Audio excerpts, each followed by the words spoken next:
En los últimos años del siglo XIX y los primeros del XX, el imperialismo y los revanchismos de las potencias europeas fueron en incremento. Al mismo tiempo que se presentó una carrera armamentista y las potencias estaban preparándose para un nuevo enfrentamiento con un objetivo: imponer un orden hegemónico entre la recién fundada Alemania y los antiguos imperios inglés, francés y ruso. Pero ya no eran los tiempos de los enfrentamientos románticos de las guerras napoleónicas, terribles luchas que pasaban de artillería a caballería, ráfagas de fusil y finalmente el enfrentamiento cuerpo a cuerpo. Ahora la guerra era más mortífera y terrible: metralletas, granadas, lanzallamas, tanquetas y gases venenosos. El enemigo no se veía frente a frente.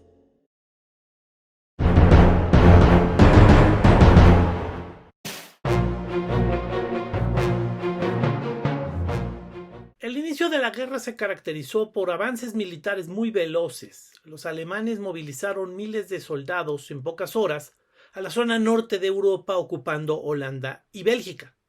Al mismo tiempo, un número temible de soldados se apostaba en la frontera occidental de Rusia.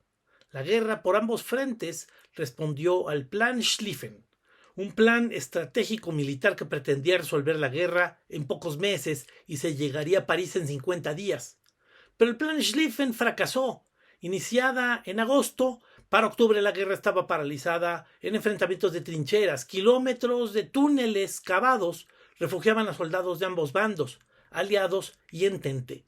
Dormitorios, baños y alimentos se hacían entre pasillos de tierra, así como traslado de heridos y cuerpos. La maquinaria temible era experimentada y tendidos de alambres de púas llenaron los campos de batalla. La experiencia de los soldados en las trincheras fue atroz. Los ataques se volvieron un experimento psicológico. Iniciaban con cañoneos continuos que hacían temblar la tierra y dispersaban metralla. Se arrojaban bombas activas sobre la trinchera. Los soldados guarecidos podían pasar 16 o 18 horas continuas paralizados con un sonido ensordecedor. Esperaban que no cayera una bomba cerca o que las barracas se convirtieran en trampas mortales. Al tiempo que los bombardeos se detenían, la reacción inmediata debía ser la salida veloz de las barracas subterráneas para proteger el ataque de infantería contraria o el avance de los tanques. Las ametralladoras dejaban cientos de muertos y heridos colgados del alambrado. No se debe dejar de lado el caso de la Navidad de 1914, extremadamente fría. Los aterrados soldados interrumpieron los ataques para finalmente conocer a sus enemigos. Intercambiaron chocolates y cigarrillos y celebraron la Navidad con un partido de fútbol. A las pocas horas regresaron a sus trincheras